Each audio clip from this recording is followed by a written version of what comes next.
자유경제원의 전희경 사무총장입니다. 안녕하십니까? 안녕하세요. 네. 저희 배나TV 시청자들은 정규제TV의 극강 코너를 통해서도 굉장히 낯이 익은 인물이네요. 네. 극강에서는 주로 어떤 강의를 하셨었죠? 제가 교육 현안 쟁점이라 그래서 다뤘는데요. 교육 문제에 대해서 의외로 많은 분들이 이야기를 하셔서 좀 식상하지 않을까 했는데 호응이 그래도 꽤 있었습니다. 주로 학부모님들이 관심을 많이 가져주셔서 저한테도 참 좋은 기회였고 계기였습니다. 우리 학부형께서는 우리 아들, 딸이 배우는 교과서가 이 정도냐, 나중에 이런 말씀 하시는 분이 많았습니다. 그렇죠. 극강 시리즈를 보고요. 그렇죠. 진짜 심각하게 느끼셨다.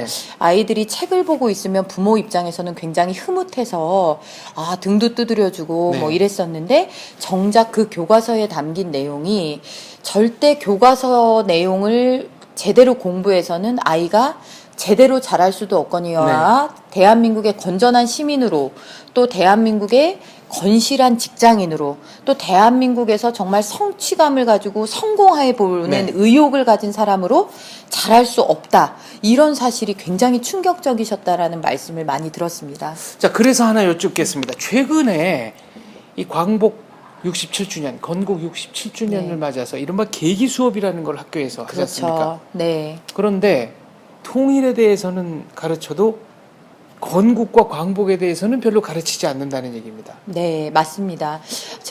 저도 아이를 키우는 학부모인데요.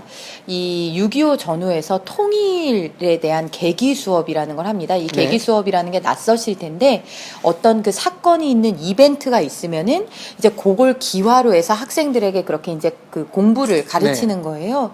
그런데 이제 6.25 맞이 계기 수업이다 이렇게 하면서 이제 가르치는 게 소위 말하는 뭐 싸우지 말아요, 우리끼리 친하게 지내요, 뭐 평화는 좋은 거예요, 이런 걸 가르치는 거예요. 아니 그럼 북한이 쳐들어오면은 싸우지 말고 가만히 그냥 손 들고 항복하는 게 잘하는 거다 이런 식으로 가르치는 겁니까? 그렇게 극단적으로 표현은 안 하지만 싸우는 건 나쁜 거예요라는 것은 마치 우리 연평해전 영화에서 그 교전 수칙이 참 문제가 되지 않았습니까? 그때는 상대가 선을 넘어오기 전까지는 우리를 조준하고 있어도 맞대응하지 말고 밀어내라고 그런 거 아닙니까? 몸체로. 그렇죠. 그러니까 쏠 때까지 기다렸다가 확전 안 될 정도로 그저 방어해라라는 게 그게 바로 그 육용사들의 희생을 부른 거 아닙니까? 그렇습니다. 근데 마찬가지입니다. 6.25에 대해서 가르치면서 평화는 좋은 거다라고 가르치면 우리 호국 영령들이 뭐가 되나요? 그렇습니다. 그럼 6.25 때 목숨을 바친 수많은 호국 영령들은 뭐가 되는 겁니까? 그렇죠. 싸우지 말아야 되는데 나와서 무슨 싸운 겁니까? 호전적인 뭐가 되는 건가요?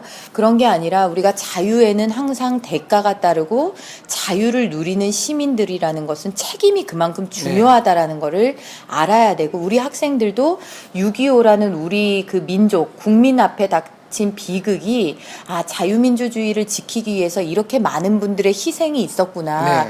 우리가 평화를 지키려면 우리의 본분을 다해야 되는구나. 이런 걸 알아야 되는데 그저 그냥 웰컴 투 동막골식의 그냥 팝콘 터지는 그런 평화를 가르치고 있는 거죠. 그러면서 정작 건국에 대해서는 이야기를 안 합니다. 이게 앞뒤가 안 맞는 거 아닙니까? 그렇죠. 그래서 학생들이 8월 15일을 일제로부터 독립한 해방일이라고 기억을 합니다. 물론 독립투사들의 노력이 많이 있었죠. 이건 인정해야죠. 그럼요. 얼마나 독립운동을 열심히 했습니까? 풍찬 노숙을 하면서.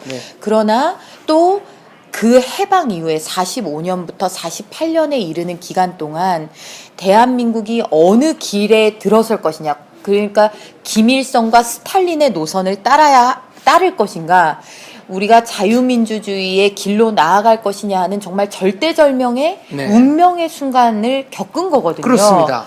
그래서 그 결과 우리는 자유민주주의와 시장경제를 택하겠다라고 해서 세계 만방에 공표하고 대한민국이라는 깃발을 든 게 1948년 8월 15일이죠. 근데 그것에 대해서는 이야기를 안 하는 것이 참 안타까운 현실입니다. 저는 여기서 확실하게 한마디 드리고 싶은데요. 45년 8월 15일 해방부터, 그리고 이제 6.25가 끝나는 1953년까지 수많은 분들이 발로 투표를 했습니다. 내 미래에 어디가 나의 조국이 될 것인가. 그렇죠.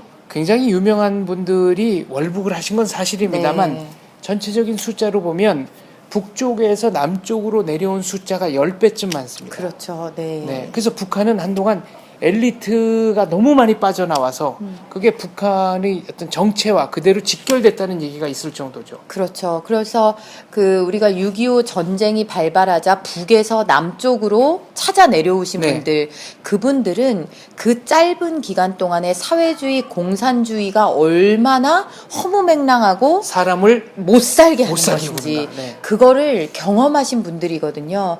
우리가 북에서 남으로 간 사람과 남에서 북으로 간 사람, 이 두 숫자를 보면은 어떤 체제가 우월한 것인가는 뭐 나오는 거죠. 따로 그리고 설명할 필요가 그렇죠. 없는 그리고 거죠. 뭐 역사를 과거로 돌릴 필요도 없이 지금 북한은 세계에서 가장 최빈국에 네. 속하고 가장 심각한 인권 탄압국에 속하는 거 아닙니까? 그렇습니다. 근데 우리가 이 길을 갈 수도 있었던 어떤 역사의 기로, 여기서 우리가 바른 선택을 했다는 것, 그리고 그 바른 선택을 인도한 사람이 있다는 네. 것.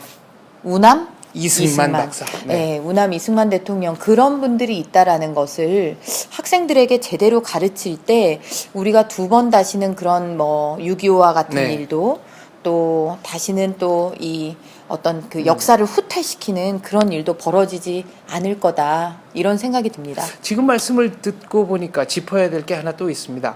1945년 8월 15일 해방 당시에 한반도에 있는 산업시설의 92%인가가 북쪽에 있었죠. 네, 그렇죠. 그래서 대부분의 전기도 북쪽에서 만드는 거였고, 그렇죠. 북쪽이 어느 순간에 남쪽으로 송전 중단을 하는 바람에 이 한반도 남쪽은 암흑천지가 됐습니다. 근데 그렇죠. 지금은 70년 만에 이제 북한은 전력이 없어서 정말 명절 때나 전기 주는 명절 전기, 뭐 그렇죠. 이런 말이 나도는 나라고, 대한민국은 아무튼 전기가 풍부한 나라가 그렇죠. 됐습니다.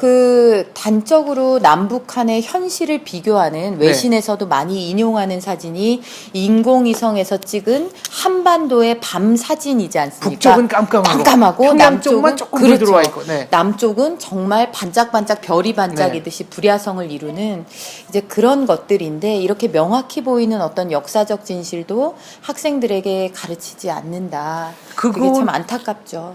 아니 그러면은 대한민국의 이 교육부, 이 교육관청은 뭘 하고 있는 겁니까? 이거는 좀 뭐랄까요? 세계적인 이 글로벌 스탠다드와도 많이 역행하는 것 같습니다. 네, 지금 장 박사님 말씀하신 이제 교육부 교육관청이라는 것도 사실 이 관료가 틀어지고 있는 이 교육 현실이라는 것도 문제가 있어요. 네. 다양성이 있어야 되고, 이 국가 간 경쟁, 국제 경쟁력을 갖춰가지고 세계의 학생들이 대한민국의 교육을 받으러 오고 싶어야 되고, 이런데 너무 획일화된 교육을 교육부가 틀어지고 하는 문제점도 있습니다. 그러나 또 그 반면에 그런 문제점과 더불어서 이 전교조의 문제라든지 뭐 이런 부분들이 있기 때문에 또 관료들도 그 교육을 둘러싼 이해 집단의 눈치 보기를 엄청나게 하고 있거든요. 그렇기 때문에 이 교육이라는 게 학생들, 교육 수요자들 위주로 가지 않고 공급자들 위주의 계속 그 이해 다툼, 이런 과정으로 계속 흘러가고 있는 것이죠. 일종의 한국 공교육은 배급제가 되어버린 거예요. 그런 것이죠. 소비자 선택권이 전혀 지금 작동하지 존중되지 않고. 않죠. 예, 맞습니다. 그 공급자가 마음대로 해도 소비자는 항의하거나 뭐랄까 이의를 제기할 수단 자체가 없는 그렇죠. 겁니다. 없습니다. 자, 다시 한번 돌아가 보겠습니다. 6.25에 대해서는 그런 식으로 계기 수업을 하고 8.15 건국에 대해서는 전혀 계기 수업을 안 한다. 그럼 하나는 하고 하나는 안 한다도 문제지만 6.25 계기 수업의 내용 자체도 마치 평화지상주의. 그렇죠. 네. 그러면 그 논리를 따라가다 보면 6.25 때 우리가 뭐 저항하지 말고 반격하지 말고 그대로 북한이 부산까지 낙동강 방어선 다 돌파할 때까지 그냥 평화롭게 손 놓고 그냥 손 놓고. 네. 그럼 그거를 했어야 된다는 얘기입니까? 그러니까요. 그게 논리적 귀결이 그렇게까지 흐를 수 있는 위험천만한 이야기를 학생들한테 가르치고 있는 거고요. 또 이제 역사를 조금 더 되돌려 보면은 1945년 해방 이후에 우리가 왜 좌우 논쟁이 굉장히 극심했다고 말씀을 드렸지 않습니까? 그런데 이제 그 논쟁 중에 하나가 통일지상입니다. 또 통일지상주의. 그렇죠. 통일지상주의. 그러니까 뭐가 됐든지 그냥 우리 민족은 하나로 묶여 살아야 된다. 이런 분들 태반이 독립운동은 열심히 하셨으되 대한민국의 건국은 반대하시는 네. 그런 분들이죠. 그런데 이제 이런 부분들을 학생들에게 또 그분들 역시 공과를 정확히 알려주어야 하는데 그분들은 독립치사로 독립운동가로 네. 이렇게 지켜드리고 세우고, 네. 또 광복절에 그분들의 그 공은 기리면서 그 과정에서 지금의 대한민국의 번영의 물꼬를 튼 통일이라는 것은 어떤 통일이냐가 중요한가. 네. 이런 것들에 차가 나셨던 위대한 결단을 내리신 분들은 너무나 지금 우리가 너무 역사의 뒤로 물러 세우고 있다. 단적으로 이런 거죠. 말하면은 그러니까 무장 독립운동을 하신 분들은 굉장히 높이 뭐 상찬을 그렇죠. 하면서도 그분들에게 운동 자금을 댔다거나 혹은 해외에서 보다 넓은 차원에서 실질적인 영향력을 행사했던 분들에 대한 평가는 상대적으로 굉장히 박합니다. 그렇죠. 네. 그래서 우리가 왜 그런 거 많이 만들었지 않습니까? 과거 지난 정부들에서 뭐 친일 인명사전도 만들고 네. 뭐 이런 일들을 막 벌이고 그랬는데 그게 그렇습니다. 학생들, 우리가 이제 교육을 받는 학생들 입장에서는 이 학생들이 여러 측면을 보고 잘 자라고 자기 관점을 형성해야 네. 되기 때문에 우리가 위인이라고 했을 때에도 누구는 마구 영웅으로 치켜세우고 네. 누구는 음해하고 왜곡하고 폄훼해서는 안 되는 거죠. 그렇습니다. 공은 공대로 과는 과대로 정확하게 네. 알려줘야 할 의무가 있는 거죠. 그렇습니다. 우리 세대들은. 네. 그런데 그런 부분들이 너무 안 됐고 그 최대의 희생양이 바로 우남 이승만 박사다. 대통령이다. 이렇게 볼 네. 수 있겠습니다. 얘기가 나온 김에 한마디 더 하자면 저는 이제 광복군이라든가 무장 독립투쟁을 했던 분들의 노력에 대해서는 정말 이 순국선열에 대한 고개를 뭐 숙이지 않을 수 없습니다만 냉정히 말씀드리면 그분들의 그 병력이라든가 화력이라든가 이런 것들이 일본군에 신대한 타격을 줄 정도는 아니었다. 그러니까 8.15 해방이라는 것은 외세, 그러니까 연합군이 가져다 주는 것이지 거기서 실제로 우리가 했던 역할은 상당히 미미하다. 이게 이제 국제적인 시각이라는 거죠. 네. 그래서 그렇습니다. 우리가 이제 독립운동의 노력을 많이 했고 그 과정에서 참 많은 희생들을 하셨는데 직접적으로 1945년 8월 15일의 해방은 사실 이 원자폭탄 투하 이후에 일본의 무조건적 항복으로? 항복이라는 네. 이제 역사적인 그런 이제 사건이었죠. 그래서 이제 그런 게 있습니다만 우리가 또 그렇다고 또 그 자체를 뭐 이건 우리 노력이 아니다 이런 것은 아니고 그렇습니다. 그렇죠. 네. 그런 거는 아니니까 그러나 이제 일반이 생각했던 그렇죠. 거에 비해서는 그 비중이 그렇게 높지 않다. 그렇죠. 네, 그 그걸 후의 인정하자. 문제들. 네. 그렇죠. 그래서 마치 정말 우리가 기다리고 염원한 끝에 선물과 같이 도래한 이 해방 이후 정말 중요한 우리가 갈 길을 정하는 과정, 이 3년 동안의 우리의 운명을 바꾼 시간의 선택, 이런 것들을 오히려 학생들에게 가르치는 것이 자유의지와 개인의 어떤 능동적인 힘이라는 게 역사를 바꿀 수 있음을 학생들에게 알려주는 그런 계기가 될 거다. 그것이야말로 꼭 필요한 계기 수업이다. 이렇게 볼 수 있는 거죠. 알겠습니다. 방학 때라고 해서 계기 수업을 못한다. 그게 아니고요. 개학하더라도 얼마든지 8.15 광복 67주년에 대한 그렇습니다. 계기 수업 할 수 있는 거 아니겠습니까? 그렇습니다. 네. 광복 70년이 아니라 67주년인 네. 이유는 1948년 건국을 기점으로 해야 하기 때문이죠. 네. 해방 70주년, 그렇죠. 광복 독립 건국 67주년. 맞습니다. 네. 이렇게 계기 수업이 이루어지기를 희망합니다. 희망합니다. 감사합니다. 감사합니다.